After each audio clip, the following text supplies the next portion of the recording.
Oh. Hello. Hi. Thanks for taking the time to talk with me. You're welcome. You want to tell us what your name is? Johnette Tarr. Johnette Tarr. Yeah. And what made you study women's studies? Women's study, I started on doing nursing, and then to my intro to women's study, I learned skills that I can use that are applicable to real life. Skills like what? Skills like dealing with oppression and just finding I always tell myself my career path made me a better person, trying to navigate the paradox of what is personal and professionalism. So trying to navigate that just make me to seek my higher self. Yep.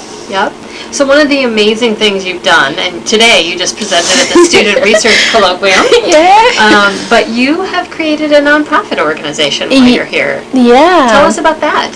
Okay, my nonprofit organization started when I participated in a pageant, Miss Liberia, Minnesota. I didn't win, but okay. But yeah, and I just thought about taking something from my childhood. Like my dad and I, we bonded on reading books. And looking back, I was very fortunate to have my parents being involved in my life, and I just look back and try to relate to just personal stuff. Like my mom, when I think about feminism, I think about her because she had her own restaurant. Oh wow. Or librarian, we call it a cook shop. Okay. And she would help women. Oh, wow. And yeah, and then with my dad, I would read books. Like my dad, we had this book that he would make me read. It had over 50 languages. Oh wow. And in the living room there was a poster where I had of two Asian girls. Isn't it crazy? Our living room was so tiny, and looking back, I was in Thailand.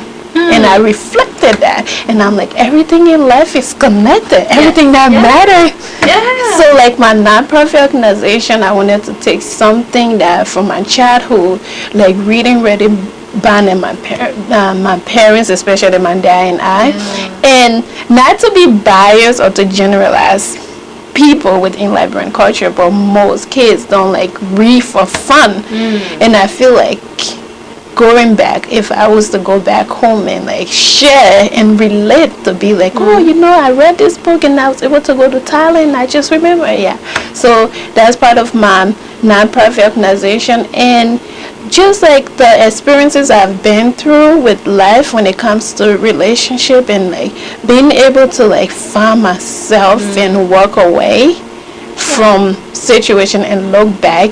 So my organization is to empower young girls, and I'm very proud of myself because I started it without thinking about registering it. I just did it from my heart, and sorry, I'm talking too long. No, you're fine. Yeah, just did it from my heart, and being able to know that I've helped over 8 girls complete elementary to high school out of my own pocket. Oh, that's amazing. And I've helped one girl start a business. And the shocking part of it, I don't talk about it so much because before I would not talk about it because I'm not too proud of it. But then my grandmother was telling my mom about the girl that I helped have a business and pay her tuition, and my mom was no wonder why she like you that much. So I'm okay, that's something I should be proud of. So I registered it with the Minnesota State, and so if I'm giving back to people, I don't want to exploit them. Yeah, of course not. Of course not. But that's pretty amazing that you're doing that while in college, doing all of the things that people juggle. That's amazing. And the name, so I think about power. So I knew it was going to be power, and I'm people assisting, and I people assisting others because I wanted to be collaborative, and because when my dad would read to me, I'd hated reading because most of the time I was hungry. And I feel to learn, someone have to have food. I mean, my mom had a restaurant and stuff like that, but if I didn't eat, I don't want to read. Right. And sometimes, like, if I'm sick, I'm not able to read. So, like, this organization, I want it to be like, if like a young girl is going to school, there's like, she can go to the hospital, and like maybe there are people that are willing to like offer free health service to her. People can pay the bill, like just to work with different organizations. That's why it's like people. That's why it was so important for me to include people assisting others. So the others will be the people that are not included, they're not us, so it should be inclusive. That's amazing. Thanks. You're already doing such great things. Thanks. So what do you want to do after graduation? What's your dream? After graduation, I have so much. Like, I'm focusing on my paper, but I'm actually planning on moving back to the city. I have like different jobs offer the Anoka Treatment Center, and I have Hennepin County, but now I'm at a space where I just don't want to work to work. I want to work. What do these people need me, like to be like they need me type of thing? And so that you're really able to serve in the way that you want to serve. So it's not just about paying your bills. Paying my bills. So right now, this stage of my life, I call this stage walking in my divineness. Wonderful.